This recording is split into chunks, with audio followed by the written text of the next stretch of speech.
I often feel that rappers are essentially attention seekers who are greatly exaggerated by the media, and while that might seem obvious, let's explore it more deeply. Yes, we tune into them for their music, but that's just one part of their overall brand. In a way, this is quite intriguing. Some rappers cultivate these tough public images, but in reality, some of their actions can be rather embarrassing. Even when they aren't doing humiliating things, some of their behavior comes across as cheap or simply distasteful. To be fair, though, this might just be the nature of the industry. You put yourself and your art on display, and the key to staying relevant is attention. In our digital world, attention has become the primary currency. The question is, how effectively can you capture it? I believe that in this pursuit, many rappers have ultimately made themselves look foolish. Let's analyze a few examples that are clearly intended for algorithmic engagement. Naturally, we have to start with 6ix9ine, the ultimate attention seeker. Despite the numerous times this guy has vanished from the internet, every time he returns, his behavior is nothing but provocative and outrageous. I also can't help but look sideways at the people who consistently allow him onto their livestream. The guy isn't even a decent person, but the money is clearly too tempting, as you constantly see him featured. Look,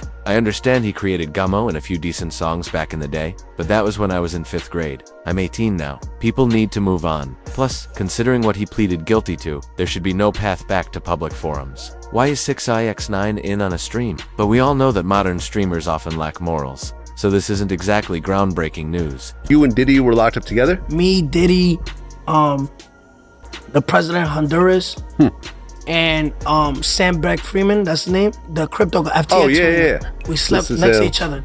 Okay, did you and Diddy have conversations? Yeah, we spoke. The first thing he said to me, he laughed. He's like, yo, that's crazy how we meet, right? And you know, it was everybody there. We gave a hug and all that shit. I mean, he's like, yo, I'm like, yo, oh, that's what I said. I said, yo, why you never invited me to none of your parties? That's what I said to him. Huh? Did you get invited to any freak-offs? Yeah, I'm like, yo, why you inviting me? Word two, that was the first thing he said, yo, that's crazy how we meet, right? We laughed. I said, yo, why you never invited me to none of your parties? Word two, that's how it happened.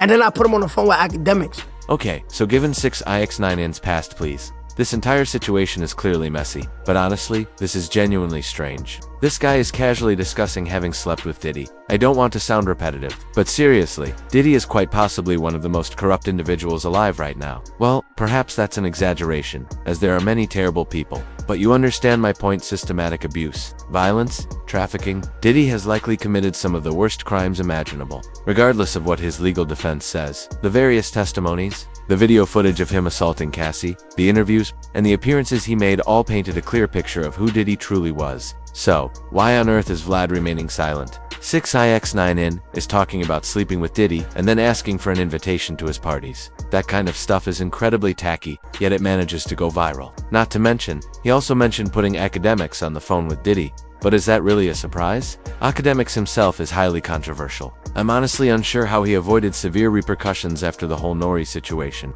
But I won't dwell on it too much because the last time I discussed that, I received a strike on my channel. Your ass crack be showing a lot, bro. I don't think I'm fat.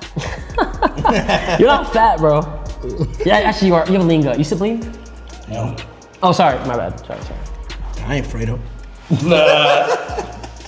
I don't really know the individual, but rest in peace to him. I included this clip because the guy was so casually making fun of the deceased. I understand that his whole persona revolves around being extremely disrespectful and edgy, but I don't know, man. Sometimes you grow too old for that sort of trivial nonsense. In this case, he's too old to be relentlessly pushing this disrespectful gimmick. And I'm not sure about everyone else, but I prefer to keep that kind of energy far away from me. I recognize that it goes viral, but it's just a little bit wicked. Fuck, where'd it go? I don't know. Sometimes I want to be in high. Hold on, get in. Wait, what? I don't know. What the?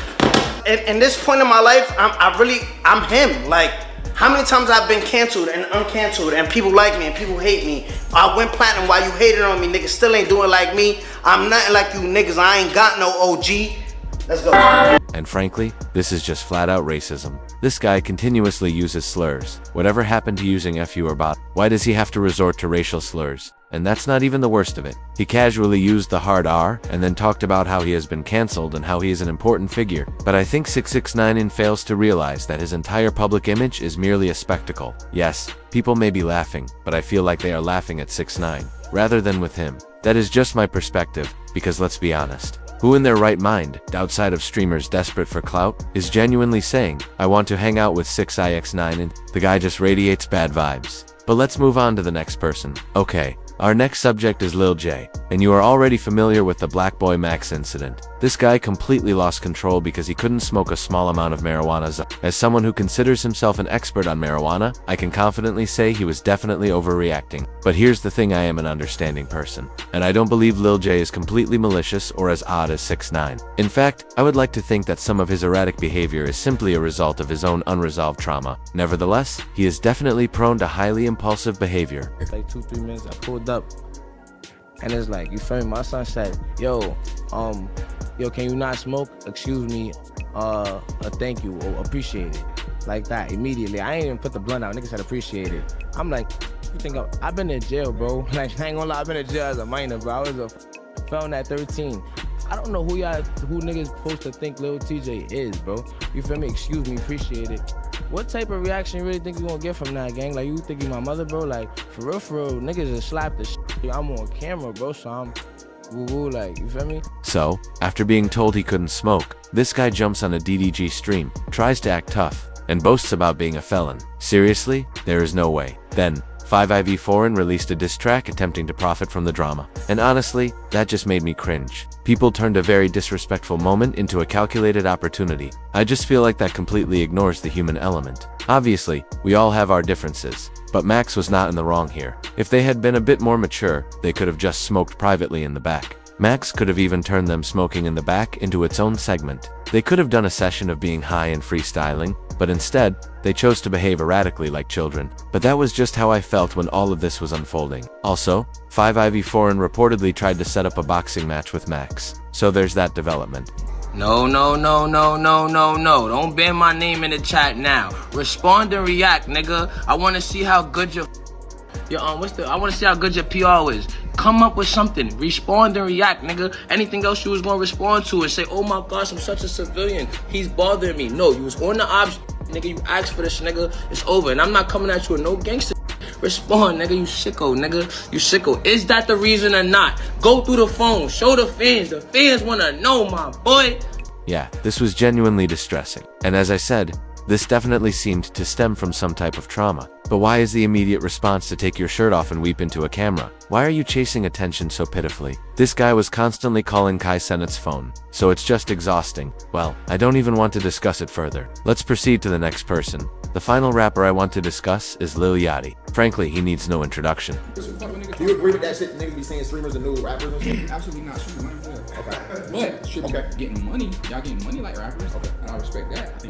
But rap, y'all definitely getting money like this. One thing about streamers is you can't fake cool. 2 seconds later. Put my knee up on her neck. I went George Floyd. This whole situation is just tacky because the guy talks about how streamers are uncool. Then he drops a distasteful joke about George Floyd, and the fact that he is a black man makes it worse. Then, he tried to direct that strange internal racism toward Quinn. But I'm not white black. He's white. By the way, he's guys. literally white black. The guy is talking about her being white black, yet he's over here using George Floyd jokes as if that is normal behavior. But that is the nature of the game. You end up making provocative, cringeworthy comments like that. It goes viral, you get the attention, and you get paid. You just have to sacrifice some of your morals, maybe your integrity, and possibly even your soul. But at least you secure some digital currency.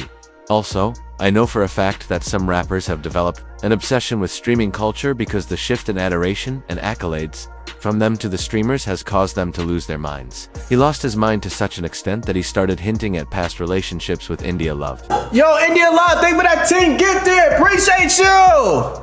Yes, sir. Yeah, here, I'm gonna just order something. It's a go right there. We'll go. Huh? India? Bro, she's cool as word, bro. Not safe to go. Yeah, she's cool. We're gonna leave it at that. Yeah, she's cool as So yeah.